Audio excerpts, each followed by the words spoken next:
Astrology Roast. I think it needs to sound like a shitty intro, like a funny shitty intro.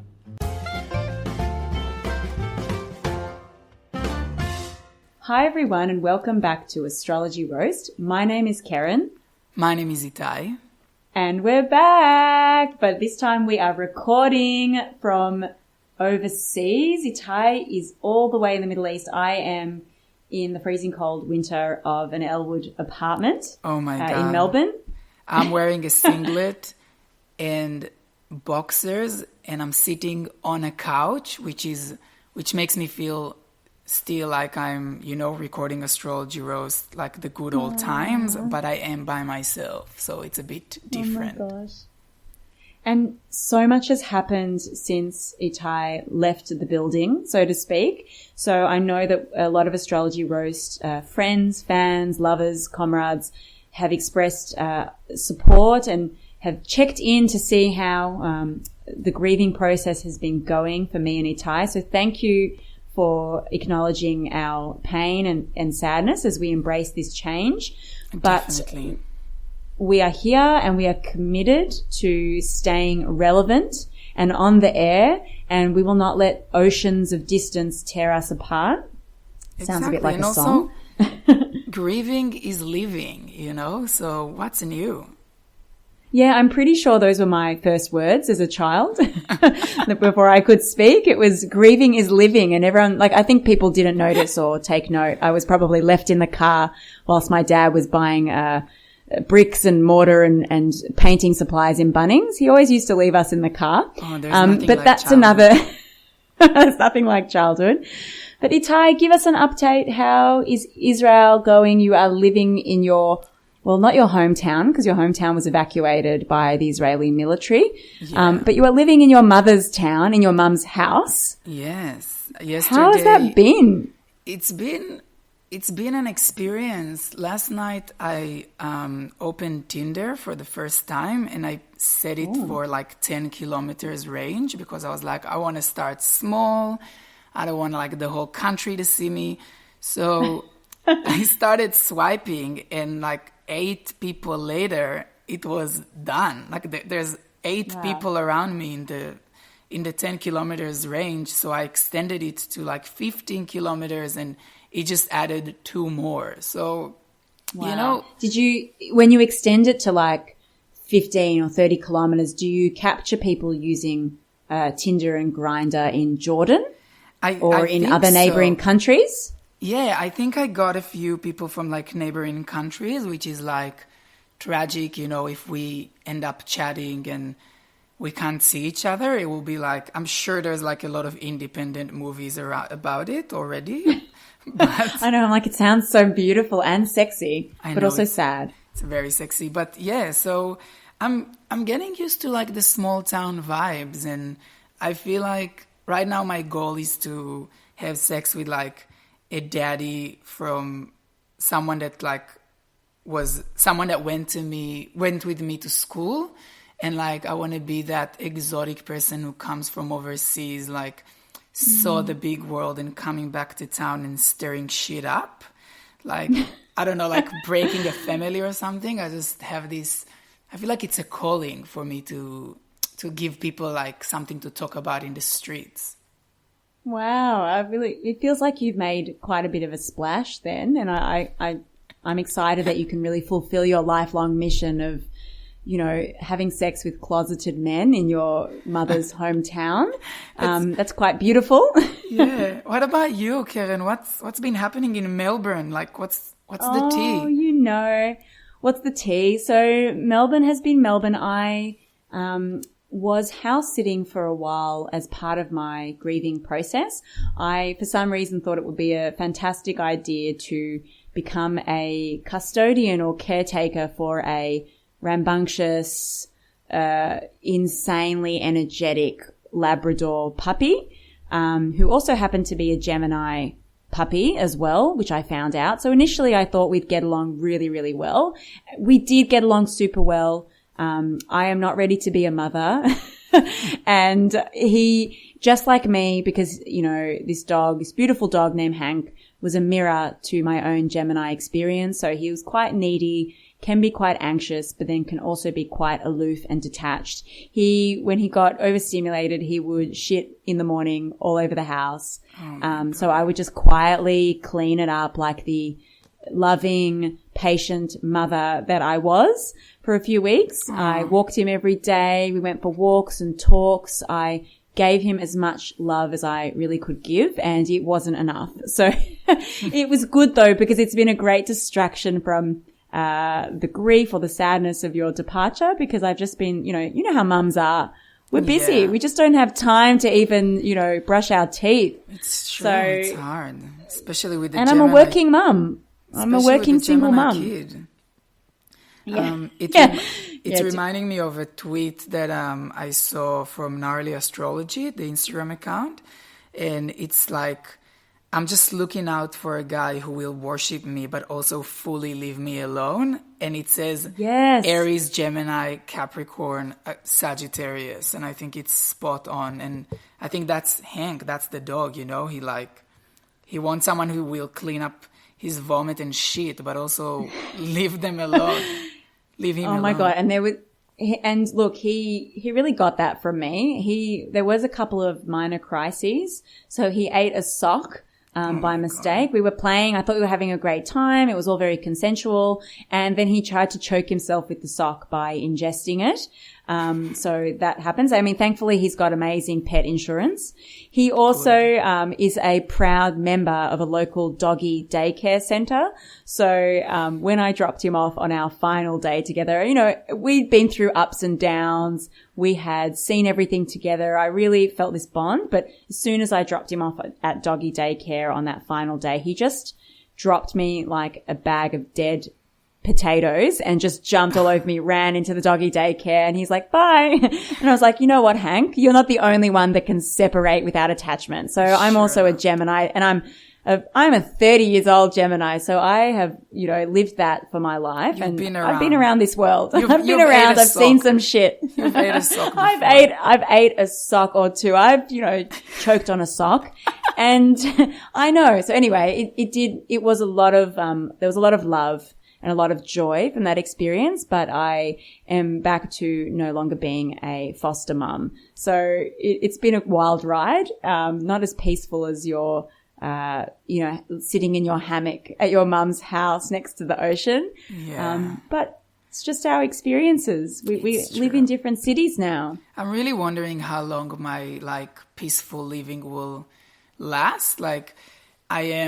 I'm really feeling my Mercury Pisces flourishing here, because I go to the beach every day, and I go to the ocean, and I do some yoga, and I keep telling my Aries and my Capricorn stellium, relax, this is just a break. And I'm wondering when I'm going to flip, when I'm going to lose my shit. Yeah. It's a little bit, whenever I've spoken to you during this time, I felt a little bit creeped out by how happy and peaceful you seem. It's like you're living in an institution and they've taken away all of your rights, and you get your pills every few hours, and you get fed some nice mushy food, and you seem so zen and peaceful, but also you're quietly filled with this quiet energy that is simmering and building, and that explosion is about to happen. So watch this space. I'm very excited to see how it pans out. My Capricorn is still being nourished, because I kept saying to everyone, I'm doing nothing. I'm at my mom's house, but also I opened an online store while I was doing that. So I feel there's still things that are happening. So if you want some astrology meme-inspired T-shirts, it's astrologyroast.com. They're so good. They're so good. They're so creative. You've done such an amazing job. And I might also mention that your mum's house is not a relaxing place where there is no activity. That woman is switched on from the early hours of the morning till the early hours of the night. Yep. And it sounds like she's constantly putting you to work, bitch, as they say. Yeah. You're chopping, you're making garlic, you're cooking feasts, you're helping with cakes, you're doing arts and crafts. It's really exhausting. Definitely. But it's good. I need that exercise. I'm like Hank. I need to be entertained. I know. And I was going to say, maybe would your mum ever consider opening a doggy daycare centre for No. So misplaced dogs? funny you should ask, because I always wanted a dog, because obviously I was really connected to animals, as was discussed in our previous episode about the Bible and the mini zoo. But I always wanted a dog, and both of my parents said no. My mom's excuse as being a Capricorn was that she always had dogs growing up, and she really loved them. And when they died, it was so sad. And she doesn't want us to experience that, which is like, wow. Like you shouldn't experience an unpleasant emotion. So don't love anyone ever, especially not dogs. And my dad once got bitten by a leech that came from a dog, and he was like, no dogs, because they can lead to pain, which is interesting. Like, I don't think it's very Aquarius of him to avoid pain, but yeah, so I never had a dog, and I don't think my mom would have time for cleaning after dogs. She'd rather be creative. She's amazing. What a woman. Well, look, it's a shame that she wouldn't open up her own doggy daycare centre, because I think she'd nail it. But I'm happy that you're living in this kind of chaotic but limbo, peaceful, safe space. Yeah, this in-between space.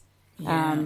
It sounds like it's been very nourishing, and I'm sure it will be short-lived, but it's really cool that you're taking that time to nourish yourself and support your mother in her ways and be with your crazy family and play rummy cub or cards with them. That's Always. Very important. So Yeah. a little birdie told me that you were visiting a very special city in the weekend. Oh, well, yes, it's true. Look, I do like to keep things on the down low. I'm a shy girl in my heart of hearts. But it has been my dream for probably ever since I was a little girl, to go to a business conference in Sydney. Ideally flying Qantas. Yeah. Ideally, You but ticked that for box anyone already. I did do that, and that was paid for my art project that I was a part of a while back. It is called 36,000 Words Under a Gemini Moon. Look it up. Anyway. It's amazing. But it's amazing. It's a very painful piece. But no, there was a conference happening in Sydney, which I've been hearing about heaps, which is called the Audiocraft Conference. And it's for anyone that does podcasting or radio or audio. And I just thought, what the hell with, over 50 episodes of Astrology Roast, you've started to release meme-inspired clothing apparel, which I think fills that gap of, just in between Fila and Adidas. So people are looking for that up range, not quite budget, not quite Gucci DKNY. That's where you got to go to, astrologyroast.com. But I felt, it's popping, podcasting is happening, people are into them, and also it's a conference in Sydney. Sydney is a magical place where I usually feel more myself than I've ever felt. So I flew myself up and paid for my own ticket, and I got a name badge which said Keren Lazarovich, Astrology Roast producer. Oh my And God. yeah, it's pretty huge. Like, I know I could have made a badge for myself, and I'm still considering that, but I just felt like I was part of this, energy of young, up and coming entrepreneurial, creative minds. Like, I was too socially scared to talk with anyone. So whenever there were breaks for networking, I would just go on long walks around the building. Oh, up and down and up and down. It was quite peaceful. I mean, it wasn't the point of the conference, was obviously to meet and connect, but I did learn a lot. There was some amazing, inspiring aspects of it. But yeah, just a dream has come true, and I'm left with nothing left to fill that void. Because people always say how Geminis love to take on new personas and, be we fit. do. But like, you get excited as for a persona that is actually who you are. Like, you are Astrology Roast producer. Like, that was your actual name on that tag, and it still made you feel special. Like, but it was just who you are. It's like refreshing, I have pretty humble goals. But yeah, I guess that's who I am. I felt very pseudo business woman. I really was so happy to tell all the Uber drivers that were schlepping me around Sydney that I was here for a conference. I saw my 90-year-old grandmother just before recording today. My Israeli grandmother, not my Slovakian grandmother that thinks I paint my eyebrows on. But I saw her and she's like, how are you? How's life? And I was like, I went to a conference on the weekend. She doesn't even speak much English, but I couldn't contain myself. I was like, this is literally the most exciting thing that's happened to me in a long time, which is probably a bit sad, but it was really wonderful. I was a bit disappointed because they did have tote bags, but they were charging people for the tote bags $30. And I was like, look, wouldn't go astray to have a little tote bag to go with my badge. But anyway, budget really cuts. What can you do? At this stage, there are more tote bags in the world than plastic bags. There's just I know. And well, now you can get Mercury retrograde tote bags, #Astrology Roast, cross promotion, #Itai's small business. Yeah, so head over, guys, and get a tote bag because the world doesn't have enough. Yeah, exactly. Look, and not only was I at a special business conference, I also want to acknowledge that we are knee deep in Gemini season. Hello, everyone. And we are knee deep and I'm sick of apologizing for my Gemini hood. I'm sick of warning people against being in a relationship with me because of my limited attention span and my aloof qualities. I am here today to celebrate all the Geminis that make the world move and tick and interesting. If you're out there and you're listening to this and you identify as a Gemini or you love a Gemini and you're ashamed to tell people that you do, well, this month is the month to actually own up to that because we are here, we are proud, and we are not going anywhere. And nor you should. And we won't.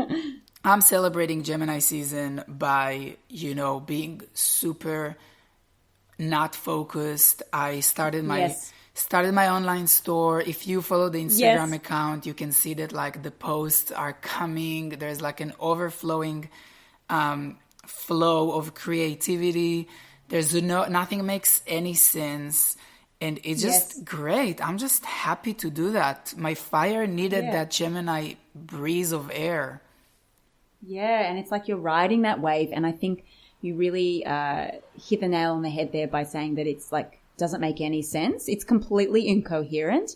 But when you are on the same frequency as a Gemini or someone with a lot of Gemini placements in their chart, you can talk mumbo jumbo and incoherent babble, but you both understand one another. So it actually can be a very deep yet superficial experience. So I'm glad that you've embraced it. I know some people have struggled. I have been loving life because I just feel like everything is deliciously superficial and non-committal, and I feel like my feet are in the air and I'm just flying around on a little jet plane.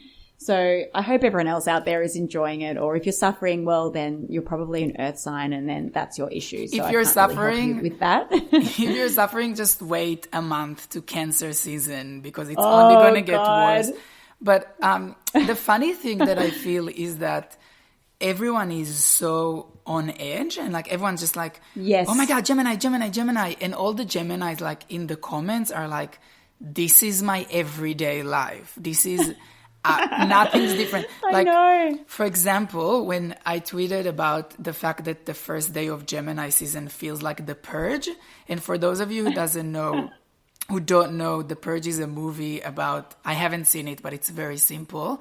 Once a year for one day, for 24 hours, any crime is legal. You could murder, you could assault, you could do whatever, steal, whatever you want for 24 hours.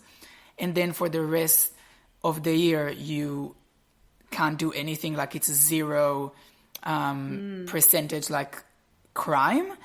So that was the feeling of the first day of Gemini season. Everyone was just off the leash. It felt crazy, wow. But all the Geminis were I'm fine. This is my daily life. Yeah.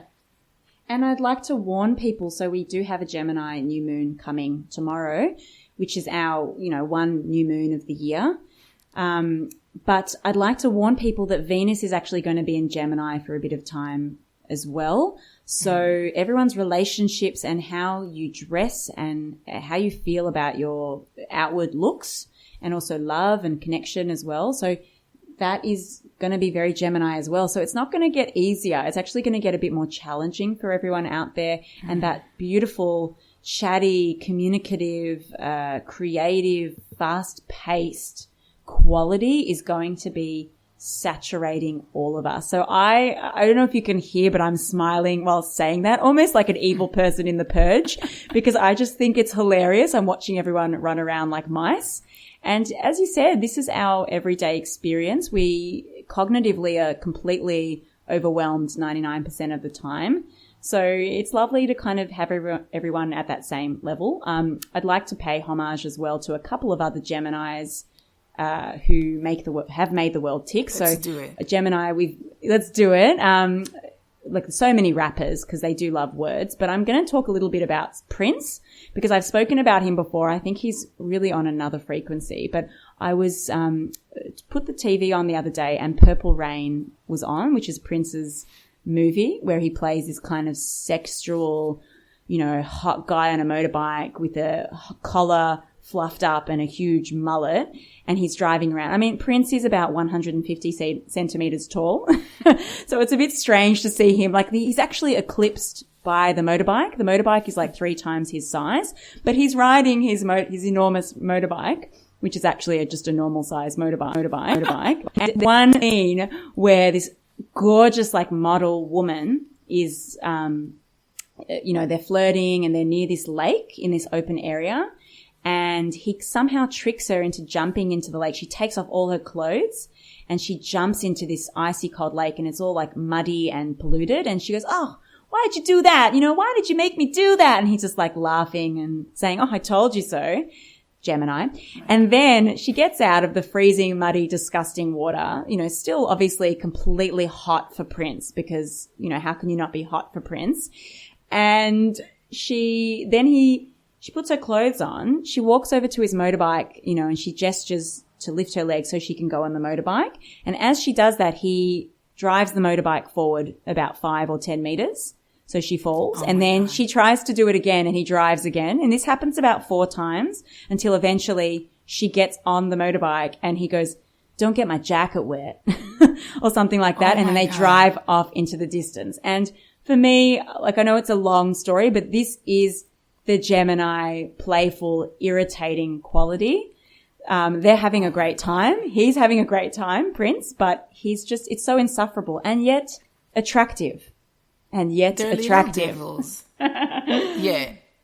They have that charm, the social butterfly, yes. Gemini, unreachable charm. Yes. And Keren, we've spoken a lot about, iconic Geminis like yes. Kendrick Lamar, yes. and Alanis Morissette, and Lenny Kravitz, and Prince.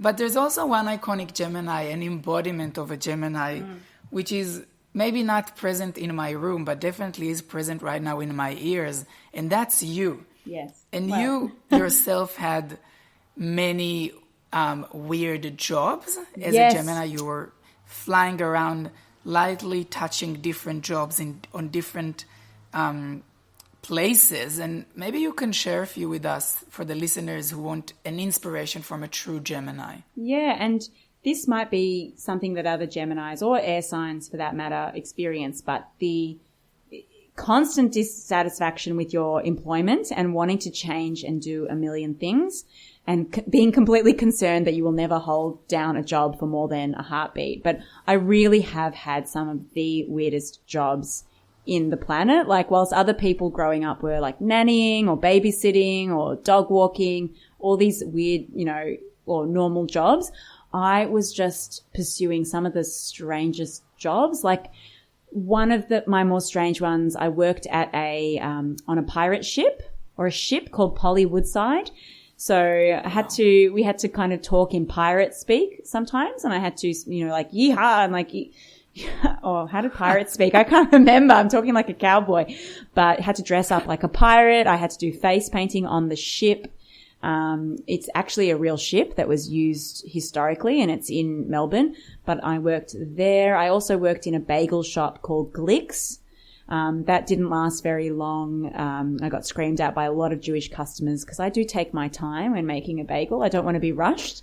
I worked for what else did I do? I worked in a telemarketing company that only telemarketed with agricultural research. So we called farmers across Australia. So in the Northern Territory, in Adelaide, in Western Australia, we had to call farmers and talk to them about the chemicals that they used on their crops. Let's just say I do believe that climate change is real and the greatest moral challenge of our century, but at that time I was in uni and needed to make a buck. But is the earth round or flat? That's that's the question. Oh, is the earth round or flat? I think the earth is complicated and it's very painful sometimes to be on the earth. Whether you believe it's flat or round, you do what you need to do to stay safe and to stay content. As long as you're vaccinating yourself, I don't really mind. Oh, please vaccinate yourself. Because I just, I still have a lot to accomplish and I don't want to get sick. Also talking about agriculture, I'm sorry if there's any noises in the background because someone is like mowing the lawn, I think right next to where I'm sitting. So I apologize in advance. And talking about anti-vaccinators, Justin Timberlake, which I really feel a lot of rage that I think I pushed back. Yes, I feel rage to him as well. And it's really interesting that you also feel that because I always thought that it was just me that felt that. I felt very alone in just having some suspicions about him and not buying it. He's talented, of course, but he's just a bit of a creep. I don't know. And everything he did, and it's rage for things he did in the past that I think because we didn't have the language and the tools and the knowledge that we have today, I'm like, and also he was so hot, so I didn't care at the time. But how he ditched Janet Jackson and the way he spoke about Britney after breaking up with her, and now he's like an anti-vaccinator. Is he? And it's yeah, exactly. That's why that's why it reminded me of him. And he's obviously an Aquarius, which is they're very suspicious and conspiratorial. Yeah, which brings me to my next point, which is my dad, my Aquarius dad. Yes. So I just thought it would be interesting to share with the people that's been on the journey that we all know my dad got married, but what we didn't know is that he got married to a woman with the exact same birthday as my own mother. Wow. Which is I was talking here on the podcast about my daddy issues, and now I always am attracted to men that are Aquarians. And here goes my dad marrying the same birthday. It's literally, it's the star signs. It's a real thing. If you don't believe it by now, then this is your proof, Wow, that's so full on. And I'm really surprised that he knew her birthday, though. It doesn't sound like they've known each other for so long. Oh, no. He didn't know. Actually, who knew her birthday was my mom. When I was I told my mom, yeah, she's a Capricorn. It's really funny, like you. And then my mom was like, no, she has the same birthday as me. And I was like, of course you know her birthday. Oh, my God. Did your mom stalk her? She did, obviously. Yeah, I think we all stalk her, every now and then. We have to, it's 2019, okay? Let's not play games. Yeah, 100%. Wow, that's so full on. Any more jobs? You also had a job at a library in the middle of the city where people were coming to the I did. I worked in the library. There was an area of the library where we were told to watch out for sex offenders because the kids area, we always had to be a bit aware if there's any men loitering around. The library was also a safe place for some people that would come to sleep who didn't have anywhere to stay. So I had to go up to them and tell them to put their socks on. You're able to sleep here. That's okay. But just, wear some socks. There was some men at the library that used to cut their nails. Had to ask them to stop that. People watching pornography on the public public computers. I also had, there was one job which I applied for, which I never completed the job, but it was to be a personal assistant for a guy. And I went to his house, and it was this man, it was literally just a guy in his house. And he wanted me to drive around collecting items for his online eBay business. But he had this enormous truck that had, so it didn't have proper brakes. There was all these wires disconnected in the truck, and it could only signal to turn right. You couldn't signal to turn left. And I only discovered this whilst driving the truck around Caulfield. I drove it around once. I got back and I go, I'm so sorry. I don't think this is the right role for me. I worked in a Birkenstock shop selling Birkenstocks. I was terribly bad with that job. I worked in a cafe run by two Polish men who spoke very loudly and, you know, were holding knives whilst talking loudly. They were just expressing themselves, but I had a bit of latent trauma from World War II, so that didn't work out. Where else? Wow. I've worked in a lot of strange spaces, and now just mainly social work. So no need to get into that, but also sounds like you were doing social work all along. I really was. And then I did journalism for a bit. I did marketing. I was an usher. I just did it all and none of it. And when these people were cutting their nails on, like, in the library, where would they put the nails? Well, look, to be honest, I didn't see it in the act. You'd get a kind person coming up to you going, excuse me, but there is someone cutting their nails in the meeting room. Sometimes you just wouldn't get there quick enough to catch them in the act. And it's very hard to be a good customer service provider whilst politely telling someone that that's something that's maybe not appropriate. It's a really tricky, fine balance. I thought that I did it well, and it did prepare me for social work. But look, they'd cut their nails anywhere. They would put weird shit into the library, shoot. Like, don't borrow books from the library. I mean, I still love public libraries. They're my safe place. But everything that you touch there has been up someone's bum.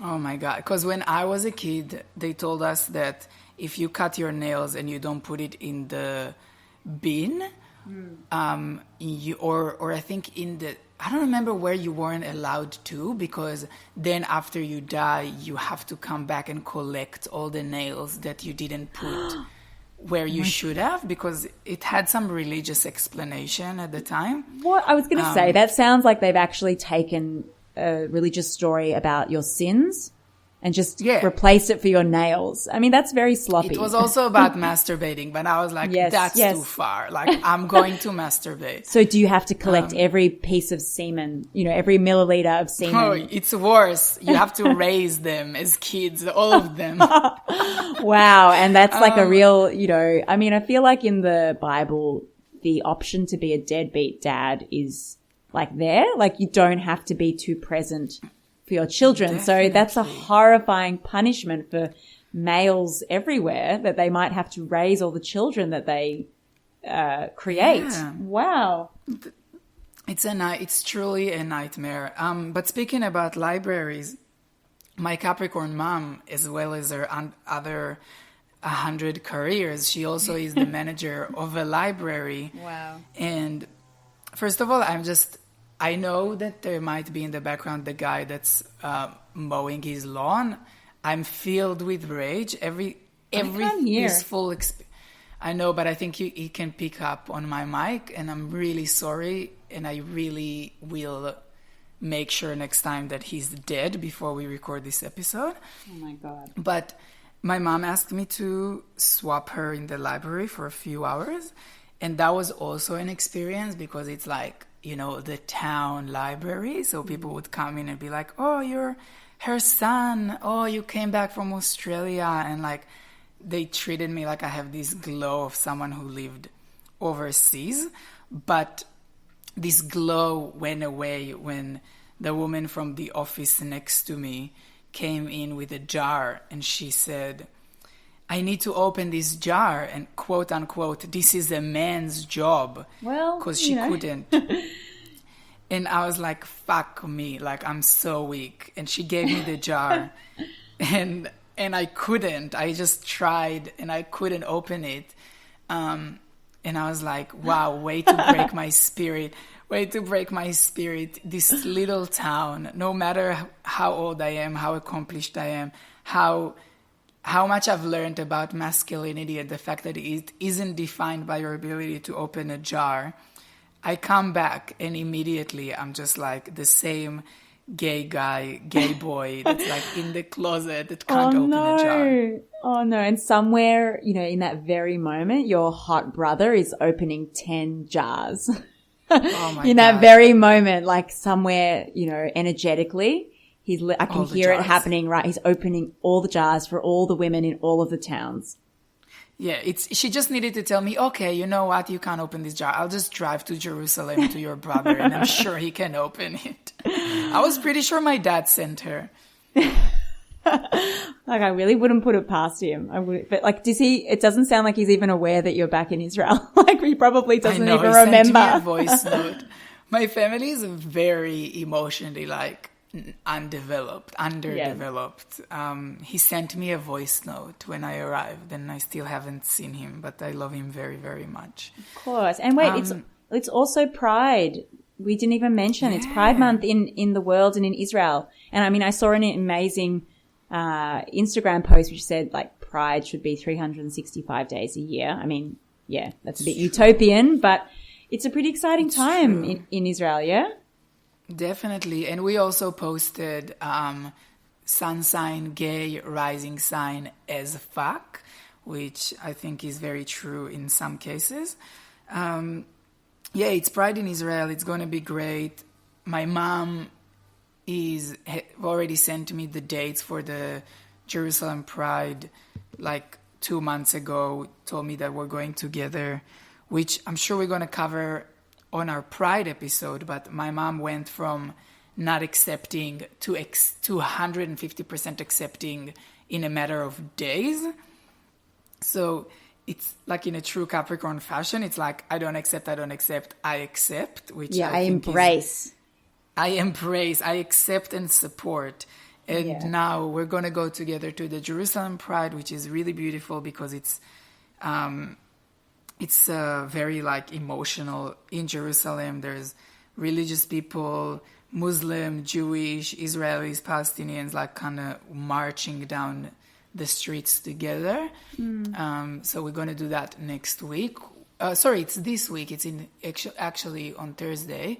So stay tuned for Insta stories, and also I'm sure we're going to debrief here. Can I also, any plans? On the theme of Pride, you've just made me remember the Eurovision, which we didn't talk about, and I deeply regret that because it was the biggest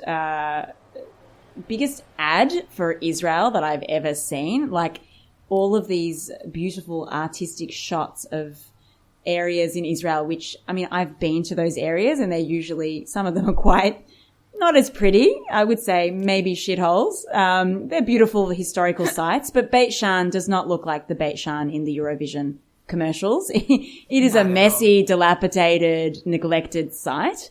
But very beautiful, amazing competition. I don't know if anyone saw the Australian competitor in there. She is wild.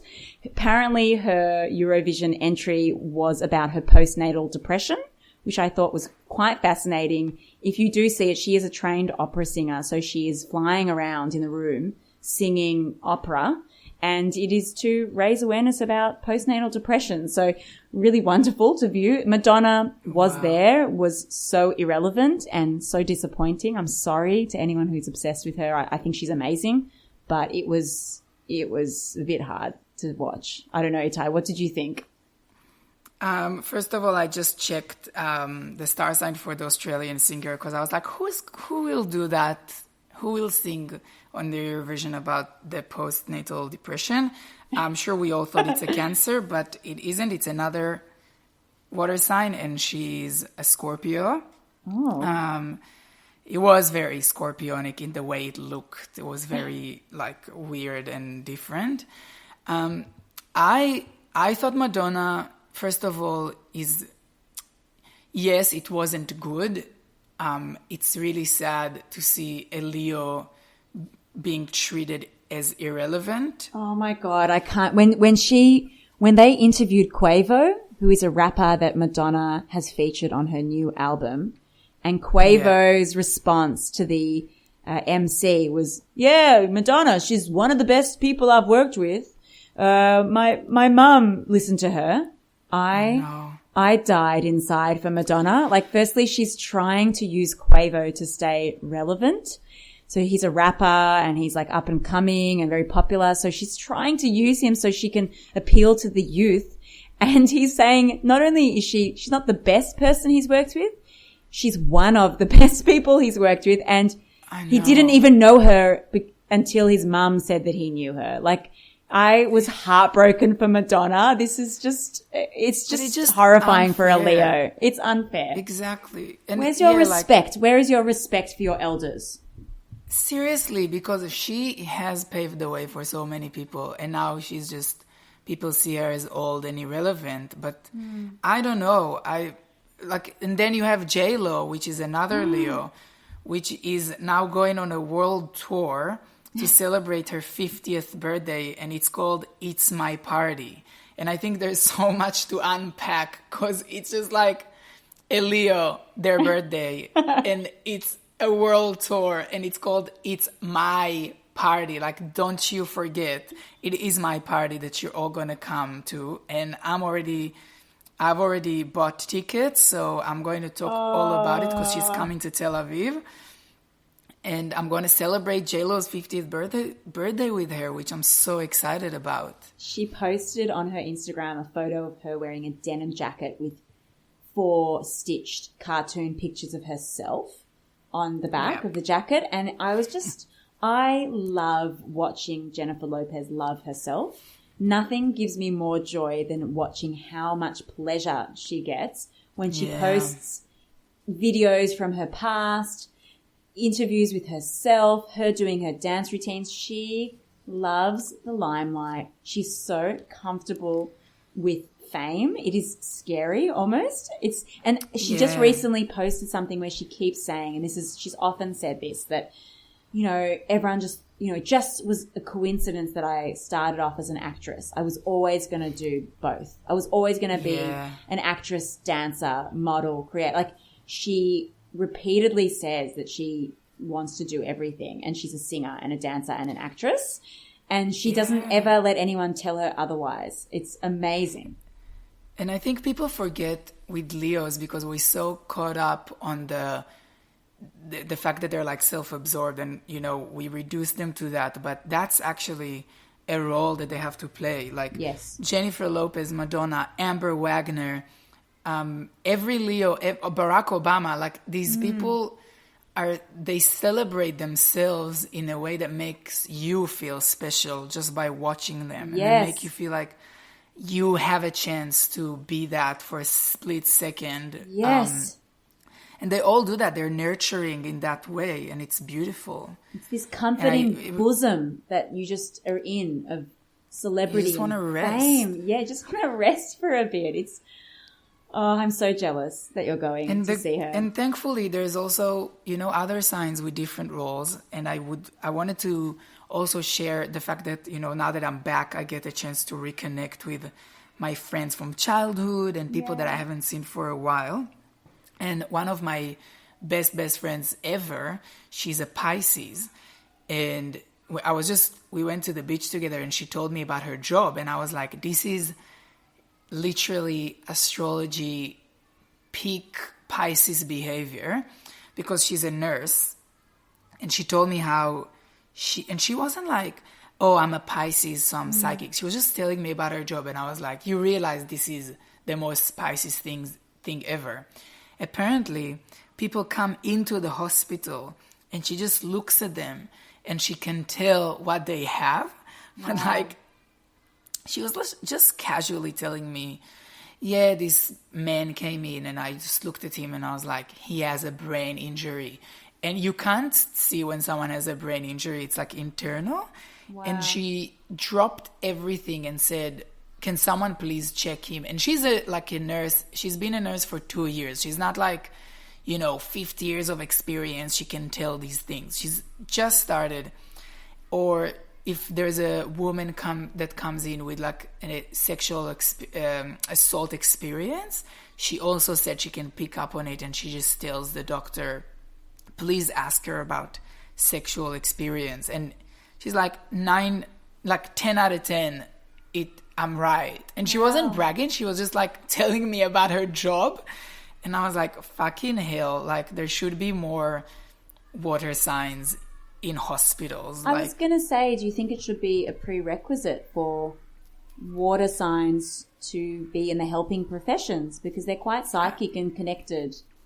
And empathetic. I feel like a lot of the time you go to the hospital and like you go with the sexual experience, like you go with the, like let's say you have a mark on your body or something, and a lot of the time they would be really inconsiderate and won't tell you what you have and just like give you pills and won't explain. And she was like, I always say my name, I always explain to them what they have. And I was like, yeah, I had experiences when they didn't even tell me what I have. And it's like, yeah, we should have more water signs with emphasis on Pisces and Cancerians in hospitals. Scorpios, I don't know about that. Yeah, I don't think they should have access to, the medical closet of prescription medication, people's information, databases. Like, I don't feel comfortable with Scorpios having that knowledge. They can know, all my deepest desires for sure, but I don't think they should know like my medical history. So I'm not comfortable with that, but that's for another time. Wow. I'm so glad that you've been able to reconnect with your childhood friends and see them now through a new prism and framework of astrology in which to better understand them, judge them, support them. Always. So I think as a first time online episode, I don't know if I more hope that whatever is going to happen with this episode is going to be good. To everyone that's still sticking with us during this process and progress, thank you for being here. Yes. I want to wish our listeners from the bottom of my heart happy Pride. I'm not even being sarcastic. I really think that it's an amazing month. And yes, it should be 365 days. As Christina Milian says in her AM to PM song, 365 days, 24 a day, 7 days a week. Yeah. Yes. But be happy, be proud. If you want to come out, come out. If you still need more time. Yeah, and if you want to come out as a Gemini, don't let anyone tell you you're not. This is also your month, Gemini. So I hear you, I feel you, I know where you are. Hit me up on Instagram if you need some, one-on-one support. It's also the end of Ramadan. So for anyone that's been celebrating that or fasting, I'm sure you don't wish that was 365 days a year, but happy end of Ramadan, happy Gemini season, happy Pride month. There's a lot to celebrate. And congratulations, Itai, on our first overseas international business trip vibe episode. Thank you everyone for being so patient with us, because I'm sure this might not sound as slick as, we're very professional people. We have been recording from our couch for many episodes. So I'm on a wooden floor. You are on a hammock somewhere next to your mini zoo, God knows where. So it's different, but we're embracing the difference. And, thank you everyone for your patience. We will definitely be seeing you again next time for another episode of Astrology Roast.